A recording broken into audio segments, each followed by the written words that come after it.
مغربی طاقتیں 2023 سے اتنا خوفزدہ کیوں ہیں؟ طیب اردگان بار بار اپنی تقریر میں یہ کہتے کیوں نظر آتے ہیں کہ 2023 میں ترکی پہلا جیسا نہیں رہے گا؟ معاہدہ لوزیان کیا ہے؟ اور ایک ایسا معاہدہ جو آج تک ہم سے چھپایا گیا، انشاءاللہ دوستو اللہ کی مدد و نصرت سے اس ویڈیو میں ہم ان سب کے بارے میں بات کریں گے۔ تو دوستو آئیے دیکھتے ہیں ویڈیو۔ السلام علیکم۔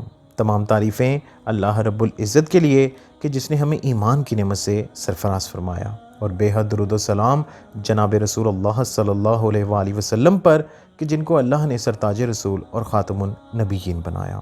دوستو ترکی ایک ایسا ملک ہے جس نے 3 بر اعظموں پہ 600 سال حکمرانی کی۔ کائی قبیلے کے سردار ارطغرل غازی نے اپنی بہادری سے پورے عالم اسلام کا سر فخر سے بلند کر دیا۔ پھر اس کے بعد ان کے بیٹے عثمان غازی اور اوغر خان نے سلطنت عثمانیہ کی بنیاد رکھی۔ دوستو سلطنت عثمانیہ نے 600 سال مسلمانوں کی ناموس، عزت، ہر چیز کی حفاظت کی۔ یہ جو سلطنت عثمانیہ تھی یہ ہمیشہ سے یہود و نصارہ کو کھٹکتی تھی، کیونکہ ان کے آباء و اجداد اور ان کی مقدس جگہ انہی جگہوں پر تھی جہاں سلطنت عثمانیہ حکومت کر رہی تھی۔ اس لیے انہوں نے ہمیشہ سے پلاننگ کی کہ کیسے ہم سلطنت عثمانیہ کو توڑ دیں، گرا دیں یا ختم کر دیں۔ آخرکار وہ کامیاب ہو گئے۔ وہ کامیاب کیسے ہوئے؟ دوستو اس کا آغاز اسپین سے ہوتا ہے۔ اسپین میں جب مسلمان کرسچنز کے ہاتھوں شکست کھاتے ہیں اور پھر وہ وہاں سے نکل جاتے ہیں تو اس کے بعد یہودیوں پر ظلم شروع ہو جاتا ہے۔ دنیا میں کوئی بھی یہودیوں کو ایکسیپٹ نہیں کرتا سوائے سلطنت عثمانیہ کے۔ میری نظر میں شاید یہ سلطنت عثمانیہ کی غلطی تھی، کیونکہ انہوں نے یہودیوں کو اپنا دوست سمجھا اور بعد میں انہی نے ان کی سلطنت عثمانیہ کو ختم کر دیا۔ ہوا کچھ اس طرح کہ جب اسپین میں یہودیوں کا قتل عام ہو رہا تھا تو یہودیوں کے پاس رہنے کی کوئی جگہ نہیں تھی۔ پھر سلطنت عثمانیہ نے یہودیوں کا کہ آپ آئیں ہمارے پاس رہیں، ہم آپ کو اپنی حفاظت میں رکھتے ہیں۔ وہ وہاں آئے اور اس کے بعد جو سلطنت عثمانیہ کی فوج تھی اس کی جو وردیوں کی بنانے کا جو کانٹریکٹ تھا وہ یہودیوں کو مل گیا۔ دوستو اس کے بعد یہودی آہستہ آہستہ سرگرم ہوتے رہے سلطنت عثمانیہ میں۔ خیر آہستہ آہستہ کرتے کرتے وہ سلطنت عثمانیہ کو اندر سے کھوکھلا کرتے رہے۔ کچھ ان کے اپنے لوگوں کی عیاشیاں تھیں اور کچھ غداریاں، اور آخر نتیجہ کیا ہوا کہ 1923 میں سلطنت عثمانیہ ٹوٹ گئی۔ دوستو سلطنت عثمانیہ جب ٹوٹی تو ان کے ساتھ ایک کانٹریکٹ ہوا۔ اس کانٹریکٹ میں آپ یہ سمجھ لیں کہ ترکی کے ہاتھ پیر باندھ کر اس کو بالکل اپاہج کر دیا گیا۔ دوستو یہ ایک کانٹریکٹ تھا۔ اس کانٹریکٹ کو کانٹریکٹ لوزیان یعنی معاہدہ لوزیان کہا جاتا ہے۔ اس کے اندر 4 شرطیں رکھی گئیں جو میں آپ کو اب بتانے جا رہا ہوں۔ معاہدے میں سب سے پہلے یہ ڈن ہوا کہ خلافت عثمانیہ کا خاتمہ ہوگا اور سلطان کو اور ان کے خاندان کو چلہ وطن یعنی ملک سے باہر نکال دیا جائے گا۔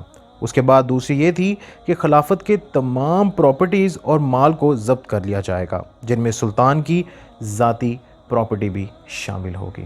دوستو تیسرے نمبر پہ یہ تھا کہ ترکی کو ایک سیکولر ریاست قرار دیا جائے گا جس میں دین اسلام اور خلافت سے ریلیٹڈ کوئی بھی حکم پر عمل نہیں ہوگا۔ اور چوتھا کہ ترکی کو پیٹرول ڈرلنگ نہیں کرنے دی جائے گی، یعنی وہ اپنے ملک سے خود تیل نہیں نکال سکیں گے۔ اور جو آخری شرط تھی وہ یہ تھی کہ جو جہاز، بحری جہاز ترکی سے ہو کر گزرتے ہیں ترکی ان پر ٹیکس نہیں لگائے گا، یعنی وہ اپنی مرضی سے گزریں گے اور ترکی کا اس میں کوئی عمل دخل نہیں ہوگا۔ دوستو یہ 4 شرائط کچھ ایسی تھیں کہ جس سے سلطنت عثمانیہ کیا پورے عالم اسلام ہی تہس نہس ہو گیا۔ دوستو یہاں پر میں ایک بات کروں گا۔ آج کل ارطغرل غازی ایک ڈرامہ نشر ہو رہا ہے جس کو بہت سے لوگ دیکھ رہے ہیں اور پسند بھی کر رہے ہیں، اور بہت سے لوگ اس کو کرٹیسائز بھی کر رہے ہیں۔